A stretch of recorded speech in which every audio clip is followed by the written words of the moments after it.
keteladanan Nabi Ibrahim alaihi wassalam dan Nabi Ismail alaihi wassalam. Yang pertama, kita akan membahas tentang kisah Nabi Ibrahim alaihi wassalam. Nah, ada yang tahu siapakah Nabi Ibrahim alaihi wassalam? Jadi, Nabi Ibrahim alaihi wassalam adalah putra dari Azar atau Tarih bin Tahur. Dia dilahirkan di Padang Aram, sebuah tempat yang berada di wilayah kerajaan Babilonia. Ia tumbuh di kalangan penyembah berhala yang membuat patung di zaman kekuasaan Raja Namrud bin Kan'an. Ayahnya Azar yang berprofesi sebagai pembuat patung juga mengikuti arus kepercayaan setempat. Ia sering memerintahkan Ibrahim untuk menjajakan patung buatannya ke pasar. Saat berjualan, Ibrahim muda selalu berteriak, "Siapa yang mau membeli patung yang tidak bisa mendatangkan manfaat ini?" Pada suatu hari, Ibrahim menghancurkan berhala-berhala yang kecil dan menyisakan berhala yang paling besar dengan tujuan tertentu. Mengetahui berhala sesembahannya hancur, masyarakat berbondong-bondong mendatangi rumah ibadah mereka. Mereka menduga-duga siapa pelakunya. Mereka menyimpulkan bahwa Ibrahimlah pelakunya. Ibrahim lalu disidang dan dijatuhi hukuman berat. Ibrahim dibakar dalam tumpukan kayu yang sangat banyak. Kobaran api yang menyala siap menghanguskan tubuh Nabi Ibrahim. Namun ia yakin Allah akan menolongnya. Keyakinan Ibrahim benar. Ketika ia dilempar ke kobaran api yang menyala, Allah berfirman, "Wahai api, jadilah kamu dingin dan selamat bagi Ibrahim." Quran Surah Al-Anbiya. Api yang berkobar ternyata tak mampu menyentuh kulit Nabi Ibrahim. Ia selamat, sehat walafiat, tak kurang satu apapun.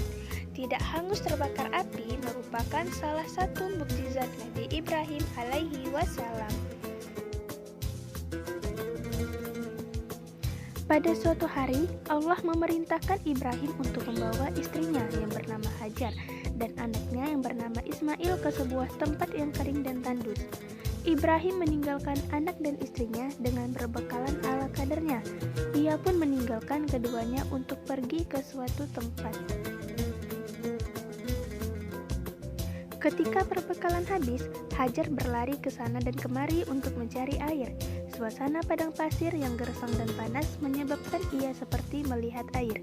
Ia pun berlari sebanyak 7 kali antara Bukit Safa dan Bukit Marwah, berharap menemukan air. Sampai pada puncak kelelahannya, ia kembali ke tempat di mana bayinya diletakkan. Di tengah situasi yang hampir membuatnya putus asa, ia menemukan sesuatu yang tak terduga. Gerakan kaki Ismail yang meronta ke tanah ternyata memancarkan air. Tempat itu akhirnya dinamakan Sumber Zam-Zam. Ketika Allah memerintahkan membangun Ka'bah, Ibrahim pun bergegas untuk datang ke Mekah. Mekah yang dulunya gersang dan tandus telah berubah menjadi sumber berkat air Zam-Zam. Ismail pun sudah tumbuh menjadi anak laki-laki yang cerdas dan tangkas. Yang kedua yaitu kisah keteladanan Nabi Ismail alaihi wassalam.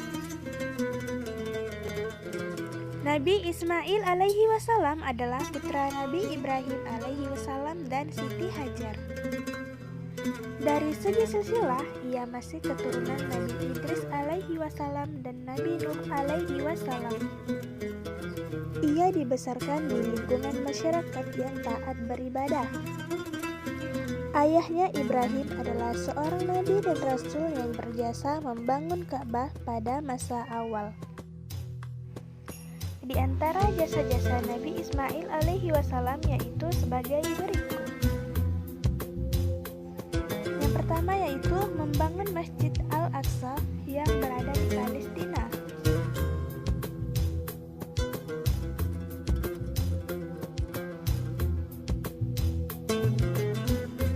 Yang kedua, mensyariatkan ibadah kurban bagi umat Muhammad SAW, yaitu umat muslim.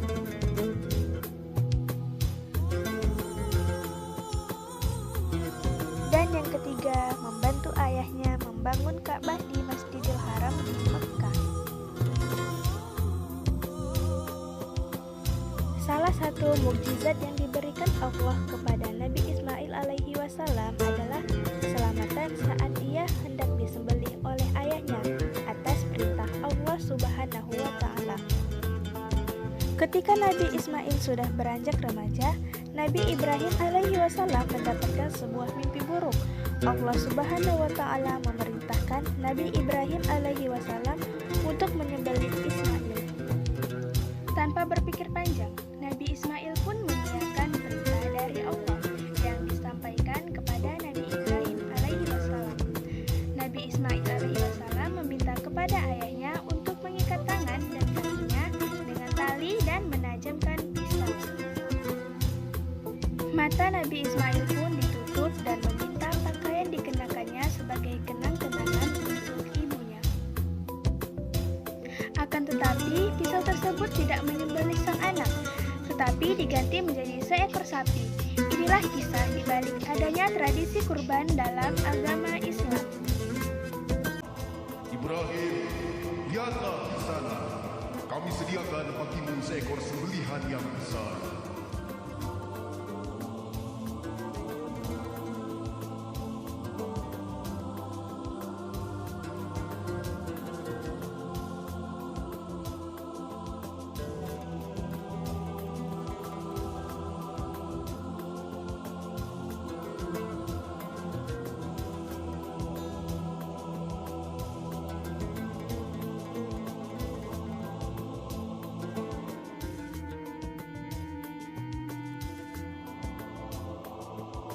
Alhamdulillah, nak. Allah telah memberikan pengganti dirimu, seekor sembelihan besar yang telah disediakan Allah sebagai penggantinya.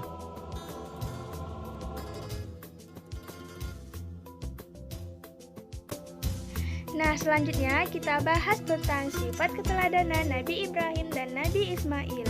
Nabi Ibrahim gigih dalam memimpin keluarga dan umatnya untuk selalu berserah diri kepada Allah Subhanahu wa taala.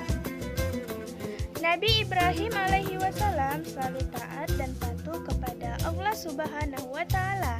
Hal itu dibuktikan saat diperintah mengungsikan istri dan anaknya ke tempat yang tandus dan sangat jauh dari pemukiman penduduk, dan kepatuhannya melaksanakan perintah untuk menyembelih Nabi Ismail alaihi wasallam.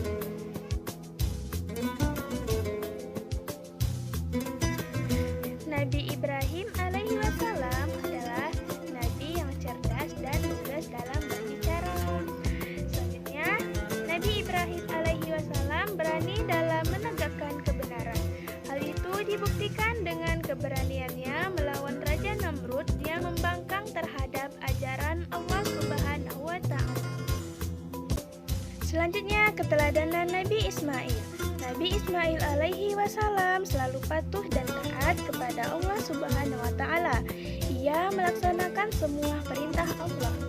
Nabi Ismail alaihi wasallam selalu patuh dan taat kepada orang tua. Kebaikan apapun yang diperintahkan orang tuanya akan dilaksanakan dengan senang hati. Nabi Ismail alaihi wasallam selalu sabar menjalankan perintah Allah Subhanahu wa taala. Dan yang terakhir, Nabi Ismail alaihi wasallam adalah pekerja keras sejak kecil. Ia ikut serta membangun Ka'bah. Nah, anak-anakku semuanya, salah satu sikap yang dapat diteladani dari kisah Nabi Ibrahim dan Nabi Ismail adalah kegigihan mereka melaksanakan pembangunan. Mereka berdua membangun Ka'bah dan Mekkah sebagai tanah air yang dicintainya. Karena itu, tidaklah salah, bahkan sangat dianjurkan apabila kita membangun dan mencintai tanah air kita ialah tanah air Indonesia. Sekian dan terima kasih. Wassalamualaikum warahmatullahi wabarakatuh.